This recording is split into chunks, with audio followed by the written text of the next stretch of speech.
Olá, boa tarde.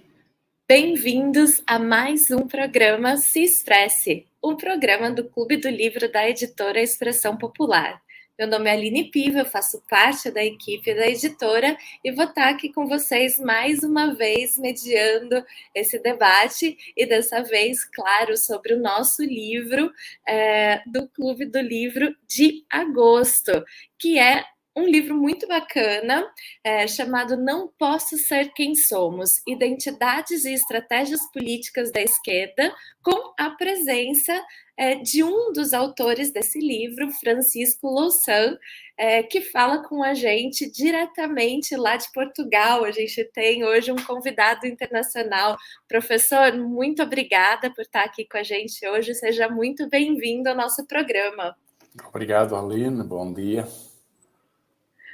Como vocês sabem, né, esse programa é um programa da editora Expressão Popular, acontece uma vez por mês, sempre às quintas-feiras, geralmente ali na segunda quinta-feira do mês, mas às vezes a gente muda a data, mas é um espaço onde a gente faz o lançamento do livro que faz parte do nosso clube naquele mês, né? Então é pensado para debater os temas do livro que foi selecionado e com relação, né, relacionando esses livros à conjuntura, no sentido de fazer sempre essa batalha das ideias com a sociedade. O livro que é tema do nosso programa de hoje, Não Posso Ser Quem Somos, Identidades e Estratégias Políticas da Esquerda, é de autoria de Andréa Peniche, Bruno Sena Martins, Cristina Roldão e do nosso convidado de hoje, o professor Francisco Louçã.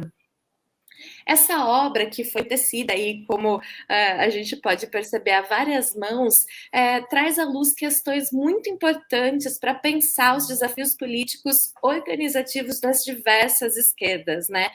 Mas os autores, eles tentam tratar menos do passado recente e mais do nosso presente, já que eles preferem aí escolher os dois temas que decorrem daí dessa, digamos, surpresa, né? Será que o discurso ou a ação da esquerda tem ajudado a criar as condições para o reforço da direita? Já trazem para a gente aí uma importante pergunta instigativa, né? O que a esquerda, eles não param nessa, né? E eles ainda perguntam: o que a esquerda deve fazer no novo mapa político para contrariar as ameaças, mas também para se reorganizar para além da contrarresposta ali mais imediata, né? Assim, pensando nessas duas perguntas, né, o livro registra percursos diferentes, experiências, ideias próprias, mas ao mesmo tempo dá conta de um trabalho coletivo, de imaginação política sobre a esquerda do futuro, né? Nas conclusões, só para a gente ter uma ideia, e já já eu passo a palavra para o professor, né? Nas conclusões, os autores explicam por que eles entendem que há um amplo potencial de emancipação e expressão política nesses processos de reconhecimento e quais as possibilidades para as alianças mutuamente mobilizadoras num horizonte que jamais descura da redistribuição e da necessidade de uma resposta anticapitalista de transformação social. Ou seja, um livro extremamente relevante, extremamente importante e muito atual, né? Lembrando que o nosso clube do livro para os nossos assinantes, lá no site da editora Expressão Popular, vocês podem ter mais informação sobre eles, sobre as diversas modalidades de assinatura, enfim, é muito bacana, é muito interessante, vale a pena vocês darem uma olhada.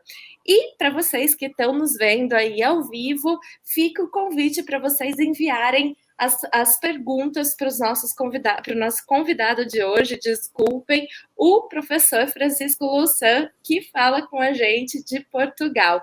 Professor, sem mais delongas, vamos começar com uma breve apresentação do senhor, para quem está chegando agora, conhecer quem é o nosso convidado de hoje.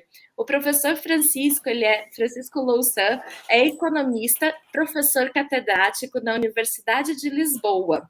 Publicou nos anos recentes uma trilogia sobre as classes sociais em Portugal, com João Teixeira Lopes, Jorge Costa e Lígia Ferro.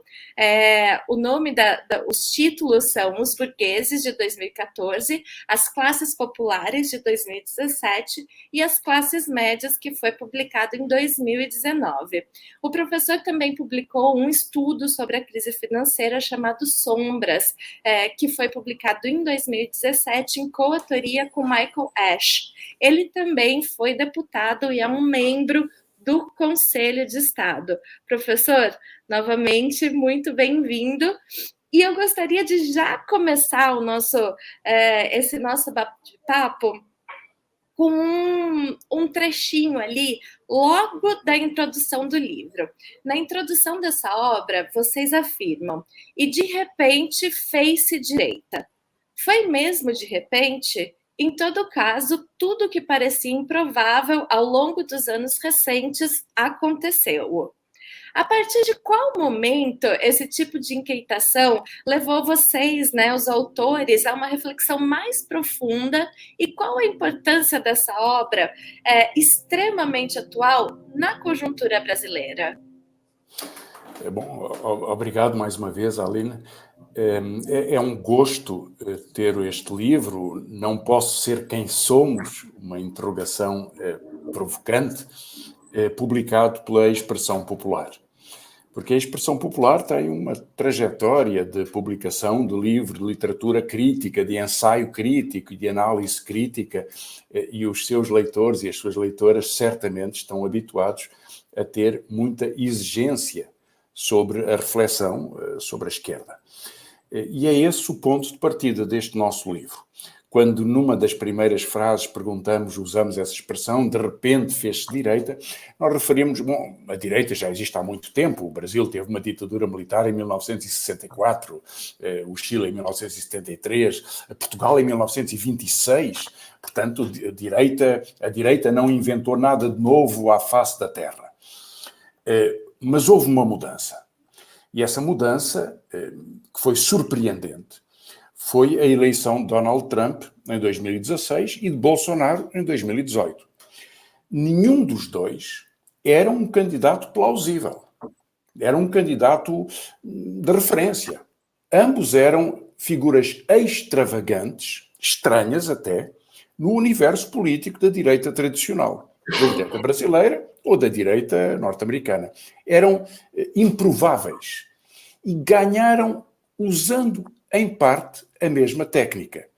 Um discurso de ódio concentrado, uma utilização intensiva e tóxica da rede social, mecanismos de persuasão e de ocultação que mobilizaram uma parte suficiente do eleitorado para que, no país mais poderoso do mundo, os Estados Unidos, e numa dos grandes países do mundo, com mais de 200 milhões de habitantes, o Brasil, pudessem vencer estas figuras.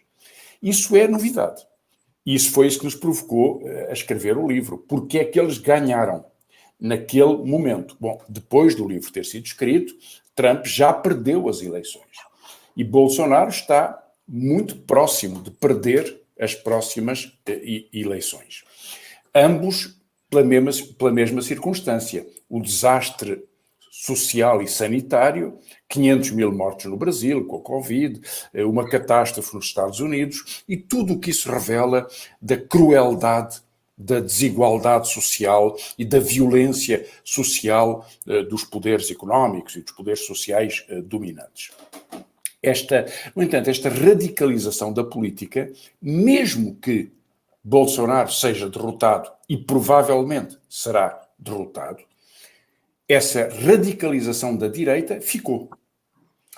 E nós devemos nos interrogar sobre as estratégias que permitiram a transformação do mapa político da direita. Nós citamos um texto do Steve Bannon, que foi diretor da primeira campanha vitoriosa de Donald Trump, depois até se afastou e tentou criar uma extrema-direita europeia, mundial, tem hoje que responder por fraude e por corrupção, mas foi muito importante em 2016. E o que ele dizia é, basicamente, o seguinte: deixem a esquerda falar de racismo ou de outras questões, e nós falamos do povo e da economia, ou da nação.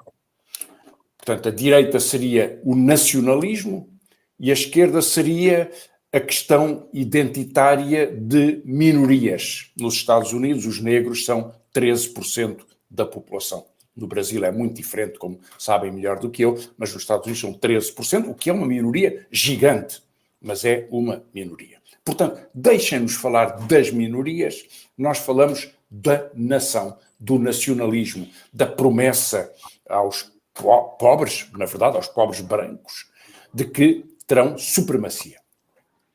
E a pergunta é esta: será que o artifício, o truque, a estratégia que levou Trump ao poder podia ser combatida? Como é que esta radicalização da política, em que a direita procura buscar já não só o consenso da elite, o consenso das multinacionais, das empresas, do capital financeiro, mas também uma raiz popular assente na polarização do ódio? Como é que podemos combatê-lo? E o problema da identidade surge aí, porque algumas esquerdas, particularmente a esquerda norte-americana, mas esse debate atravessa a esquerda brasileira, atravessa a esquerda europeia, atravessa as esquerdas africanas, discutem como é que nós devemos responder à vida das pessoas que sofrem a punição da desigualdade e da discriminação. E como é que, defendendo o direito dos negros ou das mulheres, uma maioria da sociedade, porque as mulheres são maioria da sociedade, ou o direito da comunidade LGBT, ou o direito do trabalhador desempregado, ou de outros setores da população que sofrem este mapa de desigualdades, como é que, defendendo essa causa, nós criamos dessas identidades uma identidade social vitoriosa, uma hegemonia, um senso comum, uma política para vencer e para conduzir o país. E essa disputa é muito importante.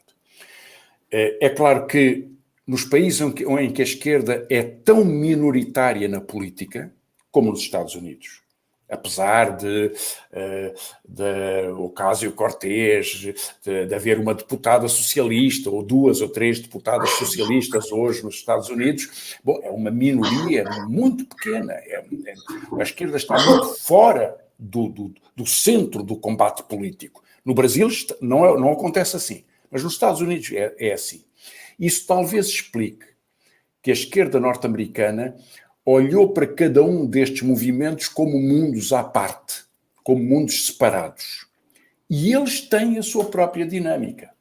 A luta da comunidade negra pela sua identidade, pela sua história, pela sua cultura, pela sua dignidade, é conduzida pela experiência concreta desses homens e mulheres num país tão escravocrata como o Brasil, com uma tradição tão esclavagista, tão marcada como no Brasil, ou nos Estados Unidos, porque só há 50 anos é que as leis dos direitos civis estabeleceram a possibilidade de uma mulher negra se sentar num ônibus numa cidade do sul dos Estados Unidos. A igualdade é muito recente. A igualdade legal, porque ainda estamos muito longe da igualdade substancial, da igualdade da vida. Mas num país como o Brasil percebe-se bem essa diferença. Noutros países em que a extrema-direita faz campanha contra os migrantes, como na Turquia, como na Grécia, como na Itália, como em França, como em Portugal ou em Espanha, também há fronteiras internas que são criadas. Mas essa identidade do movimento dá uma grande força a esses novos movimentos. A questão política é como avançam esses movimentos, como criam aliança, como criam capacidade de vencer. eu sei que temos muitas outras questões, mas deixa-me só concluir, Aline, com esta ideia. Uma feminista revolucionária, socialista norte-americana, que nós apreciamos muito, a Nancy Fraser, colocava esta ambiguidade. O movimento feminista nasceu por causa da desigualdade. Combate pela igualdade. Portanto, a sua identidade nasceu da percepção da opressão patriarcal sobre a mulher. Mas quer acabar com essa opressão. Portanto, quer criar igualdade. Ou seja, quer criar as condições que fazem, que vão terminar as razões da sua própria separação, da sua própria especificidade. Porque a igualdade plena será em que homens e mulheres têm os mesmos direitos, vivem na sociedade sem discriminação, sem cultura de opressão, de supremacia, de dominação. O mesmo se dirá sobre os negros. O Frantz Fanon, o grande filósofo da negritude francês, franco-argelino, escrevia que, enfim, parafraseando a frase, que eu quero que o negro deixe de ser negro e que o branco deixe de ser branco. Tão difícil que é abolir essa diferença, mas acabar com o racismo é tornar totalmente igual a vida de todas as pessoas. E, portanto, nós procuramos, na reflexão sobre a experiência da identidade dos movimentos, uma das nossas autoras é feminista, a outra é uma feminista antirracista, porque é a Cristina Roldão, que é negra, e o Bruno Sena Martins é também um sociólogo negro que trabalha na Universidade de Coimbra. Portanto, juntamos estas várias experiências do movimento e de pessoas desses movimentos para porem este problema. Como é que nós nos juntamos com a nossa força, a nossa identidade, numa política socialista, portanto, numa política que possa derrubar o capitalismo, enfrentar o capitalismo e criar uma resposta do movimento popular como protagonista da esquerda vencedora. Excelente. Professor, é uma obra que ela traz, né, muitos, como o senhor colocou muito bem nessa primeira resposta, ela traz uma gama bastante ampla de vertentes, de espaços de análise. E uma dentre essas várias inquietações que são levantadas na obra é justamente a análise do discurso e da ação da esquerda, né? O senhor poderia contar para a gente um pouco mais como vocês avaliaram essa questão? Ou seja, como o discurso ou a ação da esquerda pode criar as condições para o reforço da direita, né? Ou mais, né? A gente pode até colocar talvez dessa forma, né? Como a direita tem utilizado a questão das identidades para fragilizar e dividir os movimentos populares da esquerda? Sim, são duas questões muito difíceis e eu estou certo que a experiência do movimento popular brasileiro tem uma resposta ou várias respostas muito mais completas do que o que eu posso sugerir. Mas eu creio que há dois caminhos pelos quais a direita tem utilizado as identidades para enfraquecer o movimento popular e, do ponto de vista político, as esquerdas. Uma forma é tentar minorizar, tentar ridicularizar, tentar isolar os movimentos de luta popular, por exemplo, o feminismo. O feminismo tem sido dos movimentos que mais tem sido atacado porque, naturalmente, ele põe em causa a essência da dominação patriarcal e toda a sua historicidade, toda a sua antiguidade. E desde os combates da parte mais conservadora da Igreja Católica ou da parte mais reacionária de igrejas neopentecostais, o ataque ao feminismo e a tentativa de destruição do feminismo do ponto de vista ideológico. Lembram-se, por exemplo, da campanha de Bolsonaro sobre o marxismo cultural e a ideia de que havia uma espécie de educação forçando as crianças a adotar um ponto de vista feminista ou pró-LGBT. Todo esse mar de discurso para isolar o movimento feminista tem muitas décadas. tentando ridicularizar, tentando afrontar, tentando insultar. Houve, não há muitos anos, uma filósofa feminista, Judith Butler, que foi insultada por um bando de reacionários ao chegar a um aeroporto brasileiro. E isso é o pouco que acontece, porque há muito mais. Muito se dirá o mesmo nos Estados Unidos, por exemplo, ou mesmo no Brasil, ou noutros países, sobre o movimento negro. A violência policial, a incidência sobre o movimento negro, a criminalização das comunidades negras são formas de tentar isolar as identidades. Esse é um dos dispositivos mais brutais da política da direita, da política de governo da direita. Há depois uma outra forma, e devemos estar muito atentos a ela, que é usar identidades para mobilizar comunidades à direita. Por exemplo, o nacionalismo ou as religiões. Claro que o orgulho nacional ou a defesa da nação contra a opressão externa, contra o domínio económico, é uma força motriz que foi, ao longo do século XIX e do século XX, o caminho das independências das nações latino-americanas. E, portanto, é um fator de transformação e de defesa contra o império. Mas a direita apropria-se de um sentimento nacional, por exemplo, na Europa, para fazer o discurso dos brancos contra os migrantes, africanos ou asiáticos. Isso é particularmente importante na extrema-direita italiana.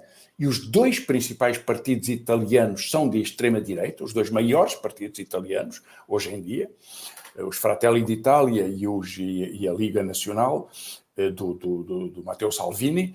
Portanto, dá a ideia que esta política tem força eleitoral em países como a França ou como a Itália, ou mesmo como Espanha e, em menor medida, como Portugal. Tem uma enorme força nos Estados Unidos. Porque, na verdade, mesmo quando foi derrotado por uma diferença de 10 milhões de votos, Trump teve mais votos de homens brancos do que Biden. E Biden ganhou porque as mulheres negras votam a 90% contra Trump e os homens negros em grande percentagem, ou hispânicos, ou de outras comunidades, e os jovens votam, e as mulheres brancas votaram contra o Trump. Portanto, estas diferenças são articuladas por promessas nacionais. America first, a América primeiro, a América a dominar.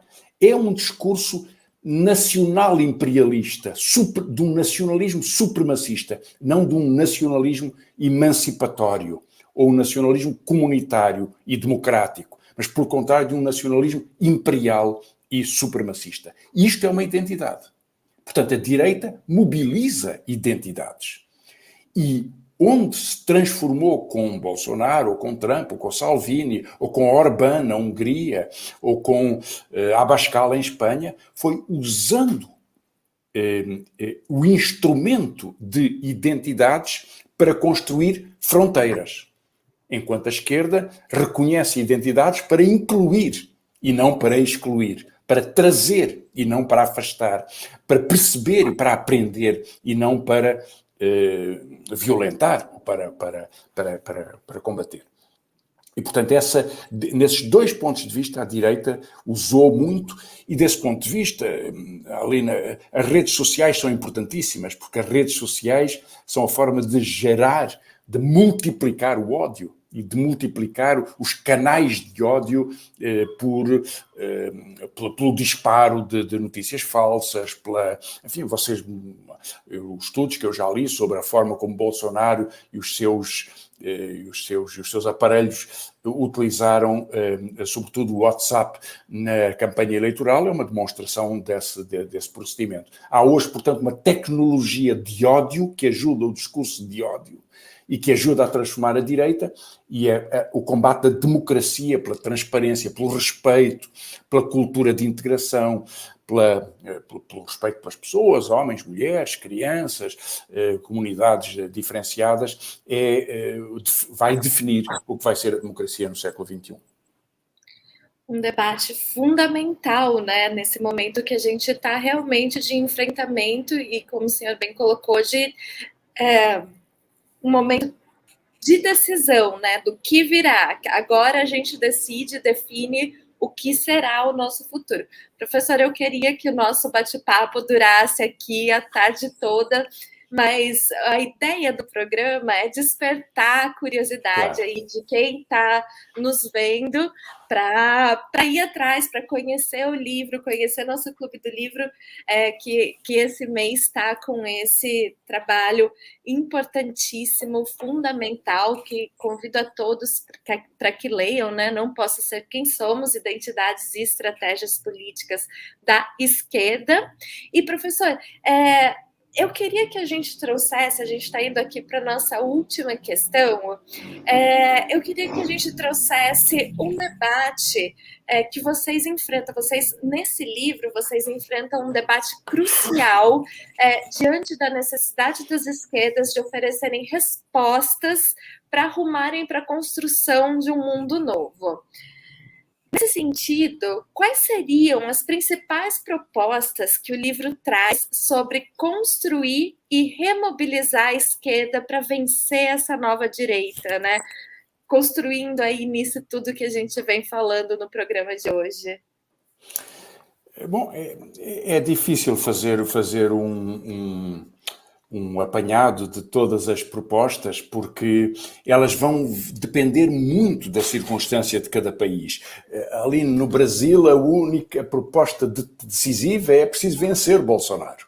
É preciso tirá-lo do poder. É preciso voltar a dar espaço para a democracia, para que o movimento popular possa recuperar a capacidade de iniciativa, de ofensiva, e corrigir erros, porque Bolsonaro também pôde vencer por causa de divisão, por causa de erros de governo, por causa de erros de corrupção e outras fragilidades de lideranças políticas, e o movimento popular precisa ter raiz, precisa ter base, precisa ter capacidade de relançar a reforma agrária, de defender os sem-teto, de defender os sem-terra, de ganhar força para defender o jovem precário que anda na motoreta a trabalhar por uma miséria, de dar emprego com salário igual às mulheres e aos homens. Enfim, toda essa agenda é determinante. E no Brasil, como nos Estados Unidos, o número 1 é preciso vencer o monstro, é preciso tirar o monstro da cadeira. Agora, a democracia tem que ganhar força. Nós não podemos voltar atrás. Não podemos voltar a ter uma esquerda que recusa o direito das mulheres, ou que recusa os direitos dos negros, ou que acha que no governo é preciso fazer um compromisso económico que sacrifica a defesa da floresta ou do meio ambiente, ou que atrasa a transição da energia, ou que ignora as necessidades dos jovens que não têm emprego há tantos anos. Não pode ser, não se pode voltar atrás.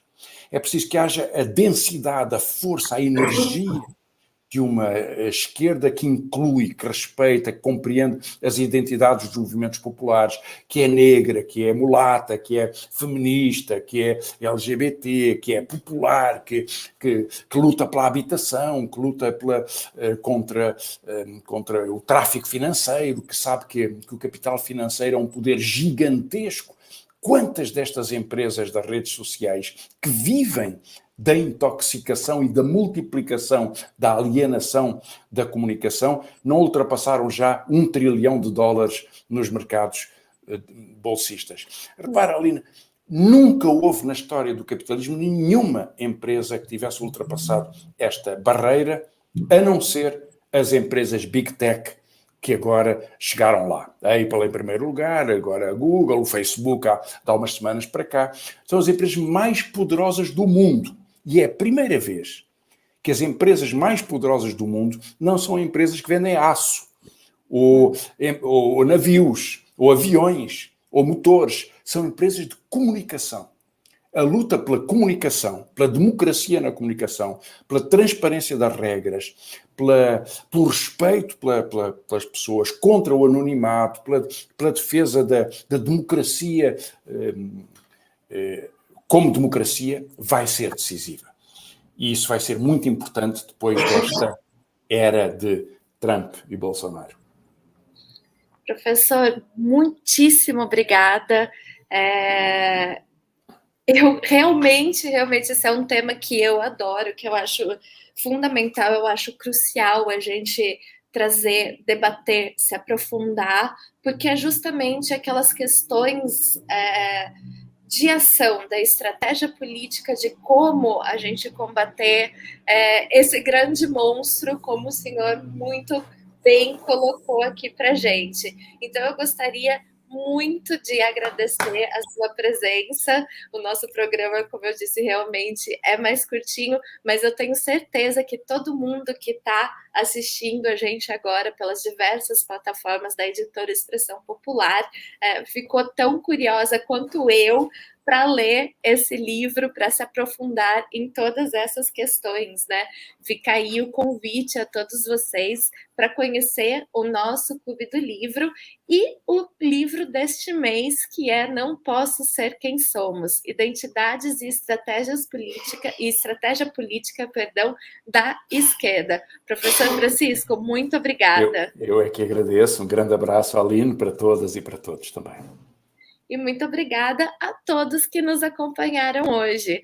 Um grande abraço e mês que vem a gente está de volta com o Se Expresse.